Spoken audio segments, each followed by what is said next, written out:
BBA department second semester subject name basics of business and business environment.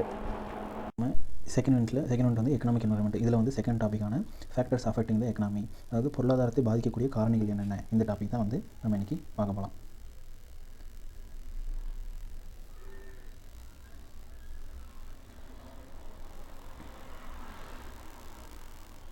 இதில் factors affecting the economy,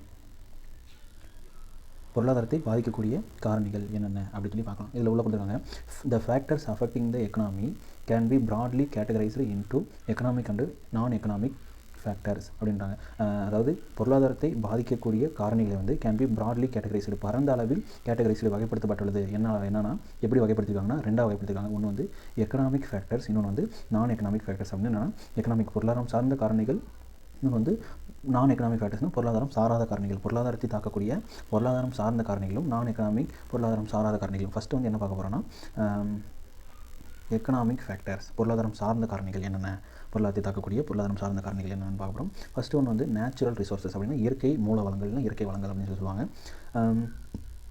இது வந்து economic வந்து தாக்கத்தை வந்து ஏற்படுத்தும், பொருளாதாரத்தில் தாக்கத்தை ஏற்படுத்தும். எப்படின்னா இந்த குறிப்பிட்டிருக்க எக்கனாமி அப்படிங்கிறது வந்து ஒரு நாட்டினுடைய பொருளாதாரம்னு சொல்லி எடுத்துக்கோங்க. ஓகேவா, ஒரு நாட்டில் வந்து நேச்சுரல் ரிசோர்ஸஸ் இயற்கை வளங்கள் வந்து இருந்ததுன்னா அந்த நாடு செழிப்பான நாடு, பொருளாதாரத்தில் முன்னேற்ற முடியும். சப்போஸ் அந்த இயற்கை வளங்கள் வந்து இல்லைன்னா அந்த நாடு வந்து பொருளாதாரத்தில் பின்தங்கி தான் இருக்கும். ஸோ நேச்சுரல் ரிசோர்ஸ் இயற்கை வளம் அப்படிங்கிறது வந்து ஒரு முக்கியமான ஒரு நாட்டில் வந்து பொருளாதாரத்தின் மீது தாக்கத்தை ஏற்படுத்தக்கூடிய ஒரு முக்கியமான காரணி தான். ஓகேவா, availability and effective utilisation of natural resource அப்படின்னு அர்த்தம்னா நேச்சுரல் ரிசோர்ஸஸ் இயற்கை வளங்களை வந்து எஃபெக்டிவ் யூட்டிலைசேஷன், திறமையாக வந்து யூட்டிலைசேஷனும், எஃபெக்டிவ்னா திறமையாக யூட்டிலைசேஷனும் பயன்படுத்தணும். இன்னொன்று வந்து அவைலபிலிட்டி, பயன்படுத்துறதுக்கு வந்து அவைலபிலிட்டி, அது கிடைக்கணும், ஃபஸ்ட்டு கிடைக்கணும், அதை வந்து திறமையாக பயன்படுத்தணும். கிடைக்கிது அப்படிங்கிறதுக்காக வந்து இஷ்டத்துக்கு அதை வந்து சீக்கிரம் பயன்படுத்தி தீர்த்திடாமல் எஃபெக்டிவ் யூட்டிலைசேஷன், திறமையாக பயன்படுத்தணும் நேச்சுரல் ரிசோர்ஸஸை. லைக் அப்படி என்ன நேச்சுரல் ரிசோர்ஸஸ் அப்படின்னு பார்த்தோம்னா லேண்டு, மண், வாட்டர், நீர், மினரல்ஸ்னால் கனிமங்கள். அப்புறம் வந்து ஃபோசில் ஃபியூல்ஸ் அப்படின்னா என்ன, புதைப்படிவ எரிபொருள் வந்து பெட்ரோல், டீசல், நிலக்கரி அதெல்லாம் சொல்கிறாங்க. இந்த natural resource play a crucial role. Crucial அப்படின்னா முக்கிய அர்த்தம், ரோல்னா பங்கு, முக்கிய பங்கு இன் எக்கனாமிக் growth. பொருளாதார வளர்ச்சியில் இந்த நேச்சுரல் ரிசோர்ஸுங்கிறது க்ரூசியல் ரோல் வந்து ப்ளே பண்ணுறது, முக்கிய பங்கு வந்து வகிக்குது அப்படின்னு சொல்லி சொல்கிறாங்க. அடுத்து வந்து கேபிட்டல் ஃபார்மேஷன். கேபிட்டல்னா மூலதனம், ஃபார்மேஷனா உருவாக்கம், மூலதன உருவாக்கம் ரெண்டாவது. அப்புறம் இதில் வந்து சொல்கிறாங்க எதெல்லாம் ஒரு நாட்டில் வந்து மூலதனம் வந்து அப்படின்னு சொல்கிறாங்கன்னா இன்வெஸ்ட்மெண்ட் இன் ஃபிசிக்கல் அசெட்னா பெரிய பெரிய பில்டிங்ஸு, அப்புறம் வந்து கட்டுமானங்கள், இது எல்லாத்தையும் வந்து ஃபிசிக்கல் அசெட்ஸ். அப்புறம் வந்து அங்கே இருக்கிற டெக்னாலஜி மிஷின்ஸு, இது எல்லாமே சேர்ந்தது தான் வந்து ஃபிசிக்கல் அசெட். அதாவது வந்து தொட்டு உணரக்கூடிய சொத்துக்கள் எல்லாமே. அதில் வந்து நம்ம வந்து இன்வெஸ்ட்மெண்ட் முதலீடு செஞ்சோம்னா அப்படி என்னென்ன ஃபிசிக்கல் அசெட் அப்படின்னு சொல்லி பார்க்குறாங்கன்னா லைக் இன்ஃப்ராஸ்ட்ரக்சர், உட்கட்டமைப்பு, பெரிய பெரிய பிரிட்ஜஸ், அந்த மாதிரி உட்கட்டமைப்பு, பில்டிங்ஸ் எல்லாம் உட்கட்டமைப்பு, மெஷினரிஸ், அங்கே இருக்கிற இயந்திரங்கள் அண்டு ஃபேக்டரிஸ், தொழிற்சாலைகள். இது வந்து என்ன பண்ணணும்னா அதிகரிக்க செய்யும். எதை அதிகரிக்க செய்யும்னா ப்ரொடக்ஷன் கெப்பாசிட்டி, ஒரு நாட்டினுடைய ப்ரொடக்ஷன் உற்பத்தி கெப்பாசிட்டி திறனை வந்து அதிகரிக்க செய்யுன்றாங்க. And contributes to economic growth. எதில் வந்து பங்களிப்பு செய்யும்னா எக்கனாமிக் growth, பொருளாதார வளர்ச்சியில் பங்களிப்பு செய்யும் அப்படின்றாங்க. ஓகேவா, ஓகே. அடுத்து வந்து டெக்னாலஜிக்கல் ப்ராக்ரஸ் அப்படின்னு அர்த்தம், தொழில்நுட்ப ப்ராக்ரஸ்னால் முன்னேற்றம் அர்த்தம். ஓகேவா, இதில் வந்து இனோவேஷன்ஸ், புதுமை அல்லது கண்டுபிடிப்பு, அண்டு அட்வான்ஸ்மெண்ட், முன்னேற்றங்கள், புதுமை மற்றும் முன்னேற்றங்கள் இன் எதில் நான் புதுமை முன்னேற்றம் வரணும், டெக்னாலஜி, தொழில்நுட்பத்தில். இது வந்து என்ன பண்ணணும்னா இம்ப்ரூவ், அதிகரிக்க செய்யும். எதுனா ப்ரொடக்டிவிட்டி, உற்பத்தியை, அண்டு எஃபிஷியன்சி, செயல்திறன் அதிகரிக்க செய்யும், அண்ட் அவுட்புட் லெவல்ஸ். அதாவது நேற்று வரைக்கும் டெக்னாலஜி யூஸ் பண்ணாமல் ஒரு 1000 கிலோ தான் வந்து ஒரு கம்பெனியில், ஒரு ஃபேக்ட்ரியில் வந்து உற்பத்தி பண்ண முடியும்னா இன்றைக்கி வந்து இனோவேஷன் அண்ட் அட்வான்ஸ் டெக்னாலஜி மூலிமா வந்து ஒரு 10,000 கிலோ வந்து உற்பத்தி செய்ய வச்சுட்டோம்னா அப்போ அவுட்புட் லெவல் வந்து நேற்று வரைக்கும் என்னதான் இருந்தது, இன்றைக்கி innovation and advance technology use பண்ணாலும் இன்றைக்கி அவுட்புட் வந்து என்ன லெவலாக இருக்குது. ஸோ இதுதான் வந்து என்ன பண்ணணும்னா ஆக்சிலரேட்டிங் எக்கனாமிக் growth. ஆக்சிலரேட்டிங்னா என்ன, துரிதப்படுத்தும் சொல்லி தமிழ் சொல்லு. இன்னும் சொல்லணும்னா இதுதான் வந்து எக்கனாமிக் growth, பொருளாதார வளர்ச்சியை முடுக்கிவிடும் அப்படின்னு. எதுனா innovation and advancement in technology, தொழில்நுட்பத்தில் முன்னேற்றம்னா வந்து ஒரு நாட்டினுடைய பொருளாதாரத்தை வந்து துரிதப்படுத்தும் அப்படின்னு சொல்கிறாங்க. அடுத்து வந்து என்டர்பிரனர்ஷிப்னா தொழில் முனைவுன்னு அர்த்தம் தமிழில். இந்த வில்லிங்னஸ் டு டேக் ரிஸ்க், யாரெல்லாம் வந்து ரிஸ்க் எடுக்க வந்து விருப்பப்படுறாங்களோ, அண்டு இன்வெஸ்ட்மெண்ட், அதில் வந்து முதலீடு நான் செய்கிறேன், ரிஸ்க் வந்து நான் பார்த்துக்கிறேன் அப்படின்னு சொல்லி வில்லிங்னஸ், விருப்பப்படுறவங்க இன் நியூ பிஸ்னஸ் வெஞ்சர்ஸ், புதிய வணிக முயற்சிகளில் வந்து ஈடுபடுறவங்களே. அதை வந்து என்ன, அந்த முயற்சி வந்து ஃபோஸ்டர்ஸ், ஊக்குவிக்கும். எதுக்குன்னா எக்கனாமிக் growth, பொருளாதார வளர்ச்சிக்கு வந்து ஊக்குவிக்கும் அப்படின்னு சொல்லி சொல்கிறாங்க. ஓகேவா, ஸோ புதிய வணிக முயற்சினா ஒரு எக்ஸாம்பிள் என்ன சொல்லலாம்னா இந்த ஸ்விக்கி, சொமேட்டோ சொல்லலாம். ஓகே, கொஞ்சம் வருடங்களுக்கு முன்னாடி அப்படி ஒன்று இதே இல்லை. இவங்க தான் வந்து நியூ பிஸ்னஸ் வெஞ்சர்ஸ், புதிய முயற்சியை வந்து ஃபுட்டெல்லாம் வந்து கடையில் போய் அவங்க வாங்கி சாப்பிட போல இருக்கிற இடத்துலேருந்து ஆர்டர் பண்ணிட்டு நம்ம கொண்டு போய் வந்து கொடுப்போம் அப்படின்னு சொல்லி இதெல்லாம் வந்து புதிய பிஸ்னஸ் முயற்சி இதெல்லாம். ஓகேவா, இப்போ அவங்களோட ஷேர் வேல்யூலாம் பார்த்தோம்னா ஸ்விக்கி, சொமேட்டோடலாம் எங்கேயோ இருக்குது. ஓகேவா, ஸோ அது வந்து ஊக்குவிக்கும், ஃபோஸ்டர்ஸ் எக்கனாமிக் growth, பொருளாதார வளர்ச்சியை ஊக்குவிக்கும். எதுனா புதிய வணிக முயற்சிகள் அப்படின்றாங்க. ஓகேவா, ஒருத்தர் நான் ரிஸ்க் எடுக்கிறது தயார், இன்வெஸ்ட்மெண்ட் பண்ணுறேன் அப்படின்னு சொல்லி புதிய வணிக முயற்சியில் ஈடுபட்டானா அது வந்து எக்கனாமிக் growth வந்து ஊக்குவிக்கும். அப்படின்னு சொல்கிறாங்க. ஸோ அடுத்து வந்து ஒரு நாட்டுக்கு ரொம்ப முக்கியமான ஒன்று வந்து ஹியூமன் ரிசோர்ஸ் டெவலப்மெண்ட், மனித வள மேம்பாடு ரொம்ப முக்கியம். இதில் வந்து பார்த்தோம்னா இன்வெஸ்ட்மெண்ட் இன் எஜுகேஷன், அந்த மனித வளத்தை மேம்படுத்துறதுக்கு வந்து எதில் எல்லாம் நீங்கள் முதலீடு செய்யணும்னா எஜுகேஷன் இன்வெஸ்ட்மெண்ட் முதலீடு செய்யுங்க. எதுனா எஜுகேஷன் கல்வியில் முதலீடு செய்யுங்க. அண்டு ஹெல்த் கேர் சுகாதாரத்தில் உடல்நலம் சுகாதாரம் அதில் முதலீடு செய்யுங்க. அண்டு ஸ்கில் டெவலப்மெண்ட்டு திறன் மேம்பாட்டில் வந்து முதலீடு செஞ்சிங்கன்னா இன்வெஸ்ட்மெண்ட் பண்ணிங்கன்னா என்ஹான்சஸ் அது வந்து எதுவும் அதிகரிக்க செய்யும் இல்லை மேம்படுத்தோம்னா ப்ரொடக்டிவிட்டி. ஏன்னா படித்தவன் வந்து நல்லா வந்து ஒரு நாட்டில் வந்து வேலை செய்வான். எஜுகேஷன் கொடுத்தீங்கன்னா அவன் உடல்நலம் நல்லா இருந்தால் அவனால் வேலை செய்ய முடியும். அவனோட திறன் வந்து மேம்படுத்திங்கன்னா நல்லா வேலை செய்யும். ஸோ இதனால தான் வந்து ஒரு நாட்டினுடைய ப்ரொடக்டிவிட்டி என்ஹான்ஸ் ஆகுது, உற்பத்தி வந்து அதிகரிக்குது. அண்டு இது வந்து எதில் வந்து பங்களிப்பு செய்யுதுன்னா கான்ட்ரிபியூட் பண்ணுதுன்னா எக்கனாமிக் க்ரோத், பொருளாதார வளர்ச்சிக்கு வந்து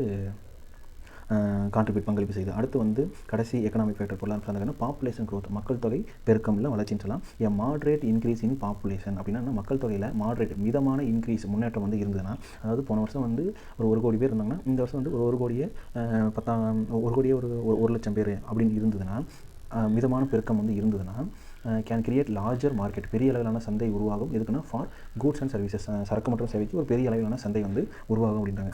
பட் ஆனால் எக்ஸசிவ் க்ரோத் எதுலன்னா பாப்புலேஷனில் மக்கள் தொகை அதிகரிப்பில் வந்து அதிகப்படியான வளர்ச்சி வந்து காணப்படுதுன்னா கேன் ஹிண்டர் எக்கனாமிக் ப்ராசஸ், பொருளாதார வளர்ச்சியை வந்து ஹிண்டர் பண்ணிடும், அதாவது தடுத்துரும் அப்படின்றாங்க. எது எக்ஸசிவ் க்ரோத் பாப்புலேஷன், அதிகப்படியான மக்கள் தொகை வந்து அதிகமாச்சுன்னா பொருளாதார வளர்ச்சி வந்து அதை தடுக்க தான் செய்யும் அப்படின்னு சொல்கிறாங்க.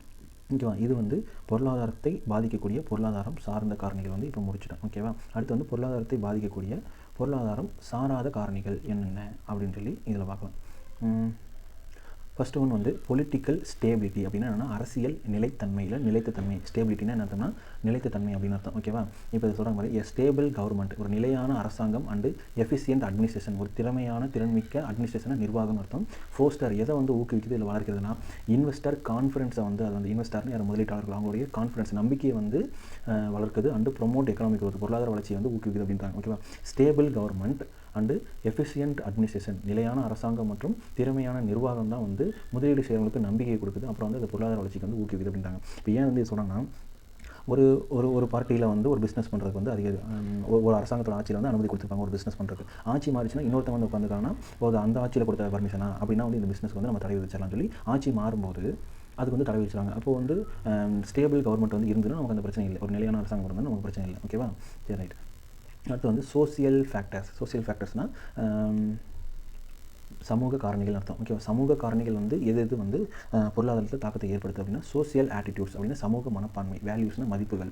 அண்டு இன்ஸ்டிடியூஷன்ஸ் நிறுவனங்கள் இன்ஃப்ளூயன்ஸ் ஆதிக்கம் செலுத்துது எக்கனாமிக் க்ரோத்தில், பொருளாதார வளர்ச்சியில் வந்து இந்த மூணும் வந்து ஆதிக்கம் செலுத்துது அப்படின்றாங்க. ஒரு உதாரணமாக ஃபார் இன்ஸ்டன்ஸ் உதாரணமாக எஜுகேஷன் கல்வி வந்து can drive economic process, can டிரைவ்னா வழிவகுக்கும். எதுக்குன்னா எக்கனாமிக் ப்ராசஸ் பொருளாதார வளர்ச்சிக்கு வந்து கல்வி வந்து வழிவகுக்கும் அப்படின்னு சொல்லி சொல்கிறாங்க. ஓகேங்களா, இது வந்து ஒன் ஆஃப் த சமூக காரணி. அடுத்து வந்து கல்ச்சுரல் ஃபேக்டர்ஸ், கலாச்சார காரணிகள்லாம் cultural values and beliefs can impact economic growth, கலாச்சார மதிப்புகள் மற்றும் நம்பிக்கைகள் இம்பேக்ட் தாக்கத்தை ஏற்படுத்தும் எதுலனா பொருளாதார வளர்ச்சியில் அப்படின்னு சொல்கிறாங்க. அடுத்து வந்து ஃபார் எக்ஸாம்பிள் ஒரு உதாரணத்துக்கு கல்ச்சுரல் தட் என்கரேஜஸ் என்டர்பிரனர்ஷிப், கல்ச்சர்னா கலாச்சாரம், என்கரேஜஸ் ஊக்குவிக்குது எதனா தொழில் முனைவை, என்டர்பிரனர்ஷிப் தொழில் முனைவை வந்து ஊக்குவிக்குது. அண்ட் இனோவேஷன் புதுமையை கேன் டிரைவ் எக்கனாமிக் ப்ராசஸ், ஒரு கலாச்சாரம் வந்து தொழில் முனைவையும் புதுமையையும் ஊக்குவிச்சதுன்னா அது வந்து எதற்கு வழிவகுக்கும்னா எக்கனாமிக் ப்ராக்ரஸ் பொருளாதார வளர்ச்சிக்கு வந்து முன்னேற்றத்துக்கு வந்து வழிவகுக்கும் அப்படின்னு சொல்கிறாங்க. ஓகேங்களா, இல்லை அவ்வளோதான் முடிஞ்சு. இதெல்லாமே இது மூணுமே வந்து நான் எக்கனாமிக் ஃபேக்டர்ஸ். அடுத்து வந்து last one understanding these factors is essential, இந்த காரணிகளை இந்த நான் எக்கனாமிக் ஃபேக்டர்ஸையும் எக்கனாமிக் ஃபேக்டர்ஸையும் வந்து அண்டர்ஸ்டாண்டிங் புரிந்து கொள்வது வந்து இஸ் எசென்சியல் இன்றியமையாது அப்படின்றாங்க. யாருக்குன்னா ஃபார் பாலிசி மேக்கர்ஸ்னால் தமிழ் வந்து கொள்கை வகுப்பாளர்கள்னு சொல்லி அர்த்தம். ஓகேவா, கொள்கை வகுப்பாளர்கள் இந்த காரணிகளின் அவசியத்தை வந்து புரிந்து கொள்வது வந்து அவசியன்றாங்க. அப்புறம் வந்து பிஸ்னஸஸ் வணிக நடத்துவாங்களே அவங்களுக்கு, அப்புறம் வந்து இண்டிவிஜுவல்ஸ் ஒவ்வொரு தனிநபர்களுக்கும் இந்த காரணிகளின் அவசியத்தை புரிந்து கொள்வது வந்து மிகவும் வந்து இன்றியமையாது அப்படின்றாங்க.